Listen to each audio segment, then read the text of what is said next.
Welcome to the Pioneer Sideline. I'm your host, Aaron Cooney, episode 142 coming at you here on the Pioneer Sideline live from the University Center in the library. And the Pioneers are going to start off with a little softball action here.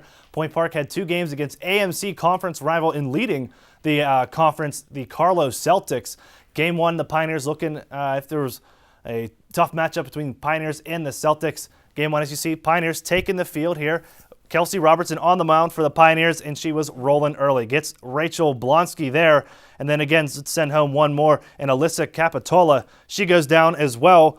Pioneers and the Carlow Celtics scoreless, and it was a bit of a pitcher's duel. There's Emily Pritz, not to be outdone, gets Mignone swinging, then also going to get Zoe Hughes swinging as well. Let's take it to the bottom of the sixth. Trouble for Pritz as Ashley Moran up at bat, takes one deep to center field. That one's out of here and off the car. Make sure you saw that. That one goes off the car. It's a home run. Pioneers lead 2-0 going into the top of the seventh here. Last chance for the Carlow Celtics. A pitch, or the shot right there, back to the pitcher. Robertson makes the play, then ending the game. Gets Amy Apirowski swinging. Pioneers win 2-0, improved to an 18-13 record. Robertson, 7 innings pitched, 3 hits, 7 Ks. Moran, you saw that home run there, and the Pioneers edge out a 2-0 victory over Carlow. And we're going to bring in softball analyst filling in for a couple people here. Kevin Calhoun joining me. Third on the depth chart this week. Hey, you got to do what you got to do, right? But hey, it's been a while since I've had you over here. Yeah, I'm usually over there. Either or, however we need to do it. But let's take a look at that game. Pioneers edging out a 2-0 win in pitching, hitting. Whenever one facet isn't there for them, they're able to make it up on the mound. And Kelsey Robertson was there for the Pioneers. Yeah, don't park in center field. No, you get hit. Stay away from center field. Don't do that. Yeah, no, this is one of the first complete efforts we've seen by this team all year, Aaron. A 2-0 win. You see the pitching, the fielding was there, and then Moran in the sixth inning, you see the bats coming to life a little bit. Obviously, you want to see more than 2 runs in case the number one team in the conference was able to put up something more than that. But hey, a win is a win, right? You'll take it. They played one more, actually. They did indeed. And you take a look at game 2. This one, a little different from the look of the first game. A little bit, it was still cold. It's about 40 degrees outside when you go and take a look at this one. And the team was chilly. I was freezing out in the outfield. And you see, they're doing warm-ups in blankets. The team, everyone, 40 degrees is cold, but the hits were coming here. And you see a pitch back to first base off the hit, goes over the head. His run's going to score there. Then Rachel Blonsky takes one over to right field. The double there is going to bring in 2 runs. It's 4-0 Carlow in the top of the first. Point Park, though, they get their turn. Bottom of the first, Julie Campbell, she takes one into center field, gets away from the shortstop there, going to bring home 2 runs. And then same inning, Danielle Durunda going to be up at bat. As you see, Abby Matthew move over to third off the overthrow. Durunda gets a piece of this one, take it to the shortstop. They'll make the play, but it's a sacrifice RBI for Durunda as Abby Matthew comes in and scores. Now watch this play. Controversial call here. Durunda at bat. This is in the bottom of the fifth, I should say. Takes it deep to center field, bounces off of that plastic coating over the center field fence. The catch is made. It should have been a live ball, but it's ruled a home run by the umpires. So Danielle Durunda goes yard in the bottom of the fifth, and that's going to be clutch here. As in the top of the seventh, trying to come back is the Celtics. Blonsky, again, to right center, brings home 1. They're getting within close. It was 9-4 before the inning, and then another play here brings in 1 more run. It's now 9-7. Pioneers need to pull up this victory. 2 outs, get the shot back. Ashley Moran, good stab at it on the back with the glove, makes the play. The Pioneers would win 9-7. Head coach Michelle Coltis spoke after the game.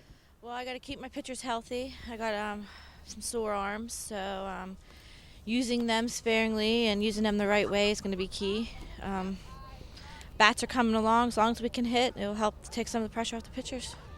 Our defense, I like. It's gotten a lot better since spring training. I'd like to work more on our pitch selection and some of our base running, but defense wins games. So our goal is to get to nationals. That is our goal this year. We will not settle for anything less. 9-7. No, it didn't come up. There's the win for the Pioneers. 9-7, the victory, move up to 19-13 overall. Durunda 1 for 3, 2 RBIs, and that controversial home run that kind of helped the Pioneers out. Carlow falls to 25-8, and we had the pitching in the first game, Kevin, and a strong outing from the bats in that second game, and also some strong words from head coach Michelle Coltis. Yeah, and that's what you want to hear, and it's not the first time we've heard it at Point Park this year with Tony Grenick in the basketball season, talking about you only have one goal, and that's to go to nationals. But The home run, that helps. It's an interesting play. It's not one you see very often at all. No, not at all. Especially at this level, just the way the fence is set up there. You hit that yellow marker and they get the home run out of it. But no, this is a day that the Pioneers were complete. They get 2 wins against Carlow, a team that you saw single digits in losses all year long. And a couple weeks ago, we were out there covering softball, and I told you that they'd probably take 2 from Carlow. They did just that, exactly what I expected them to do. I like this team moving forward. They had a couple more games on their plate as they played 10 total games up until our broadcast here tonight. Their first couple games, they went and visited Slippery Rock. Fortunately fell, and these out-of-conference games, they were tough for Point Park. They lost 3-2 against Slippery Rock, and then in the second game, doubleheader, they lose 9-6. They were down 6-0, came back in the top of the sixth to tie it up at 6-6, but Slippery Rock pulled away 9-6 for the win. Then Gannon came and visited, and those games were live on WPPJ, and they just did work, 16-3, 15-2. They're unbelievably good. We were doing the game, and when you are calling home run after home run, I mean, that's a tough game. They're tops in their conference there in Gannon. Point Park also went and visited Notre Dame of Ohio on Saturday for 2 games there. Didn't fall the way they wanted to. Another 2 losses for the Pioneers. They also had a significant injury as we go, and you take a look at that. We'll talk about that a little bit later on. 9-1 the loss there, then 8-3. And then today against Walsh, they split. The 5-0 win there. Huge pitching outing from Kelsey Robertson. A no-hitter she was awarded. In that one, the Pioneers win 5-0, then they lose on the back end 6-2. But you drop 8 straight, Kevin, and then you're going to jump back into conference play. You play Walsh, you split there, and then it's come back up. Did those games, despite the losses and the pounding that Gannon gave them, how does that prepare them going into the end of the season? They only got a week left. I think it's huge. I really enjoy seeing teams that can go out of conference and do their best to compete, because if you don't go out of conference, if you're going to stay and play, teams like Houghton and route them week in and week out, you don't learn anything about your team. You don't learn where your faults are. And when you play a better team, when you play teams out of conference like Notre Dame or like Walsh is in conference, moving out of the conference, and you get a no-hitter from Kelsey Robertson in that game, these are the kinds of things that you learn about your squad. And if you don't go out of conference, you don't learn anything. And I think that's why these games are so important. And it's important to lose some of them, Aaron. I mean, you don't want to get too big ahead in these out-of-conference games. They don't hurt you moving forward. So, you know what? Learn some things. And it's helped Point Park. You mentioned Kelsey Robertson. We'll get to the pitching a little bit later on. Some big news coming up here on the Pioneer sideline regarding the pitching staff and the quality of some of these players. It's kind of have gone downhill, so stick around for that. We're going to take a break. Thank you, Kevin, for joining us here. And we're going to be joined by Chris Hoffman coming up after this short break. Talk a little bit about baseball and how they fared this past week.